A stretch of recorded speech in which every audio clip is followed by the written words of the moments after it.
Thank you. Good evening, clergymen. Good evening, brethren.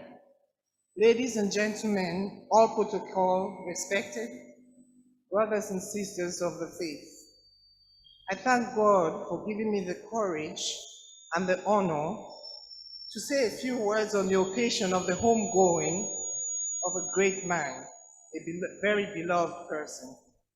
I was trying to hide because it is never easy to speak about a great man of letters and words without falling short.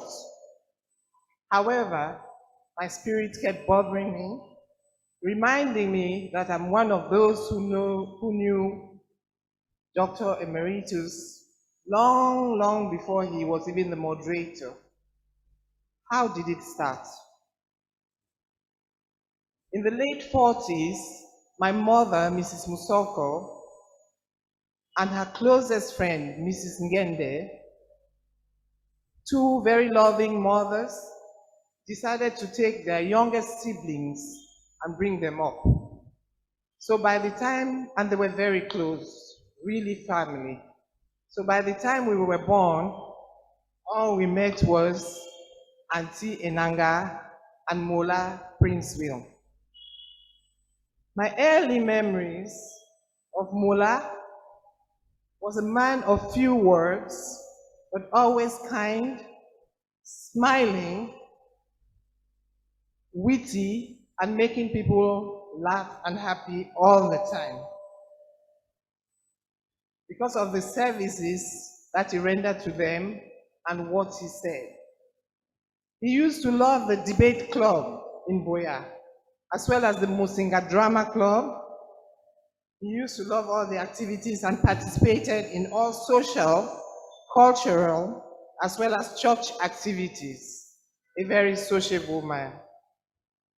When the call for Africanization, authenticity hit them, he and my other brothers dropped all their foreign names, and that's how Prince Will stayed Nyansako, Edmond stayed Mbelaikomi, claiming that when Jesus will come, he will situate them and recognize them better in their villages with their village names. With this change from Prince Will to Nyansako now, I saw a transformation of my Mola into a giant of a man. He turned into a prolific writer, the greatest pastor of his times, and role model to many young pastors. Before then, people never took pastoring very seriously, but I noticed after his time, a lot of young people started getting interested and turning to be pastors.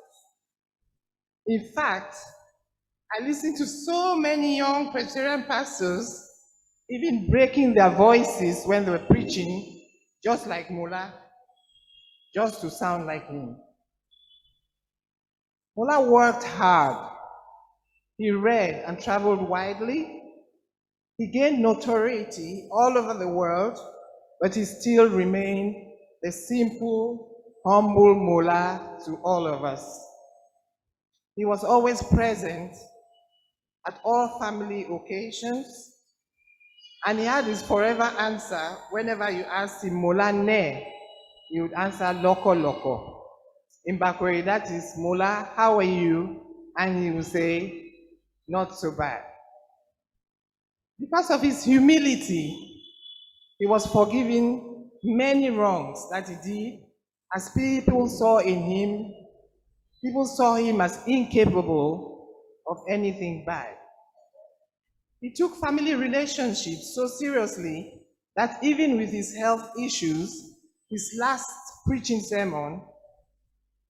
occasion was 5 months ago at my mother's funeral.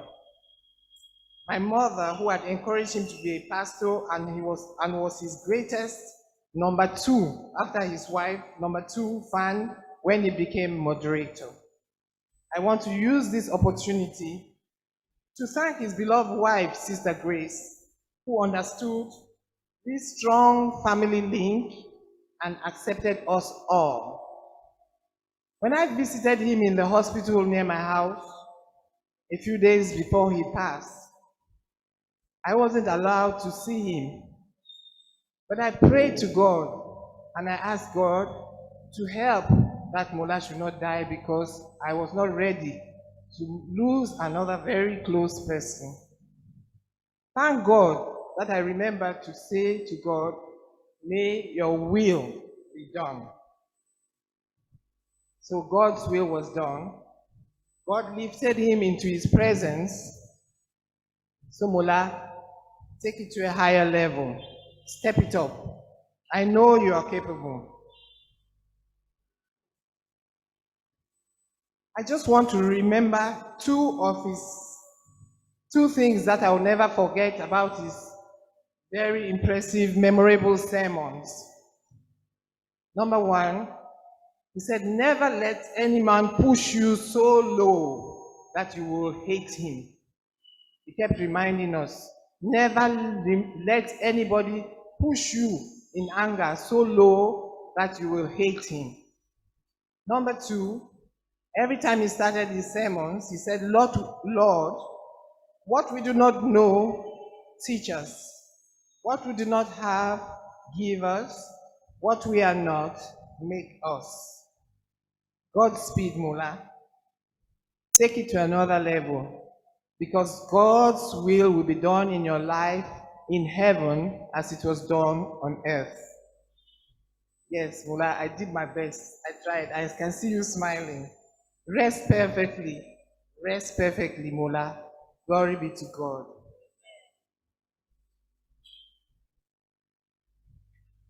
Dear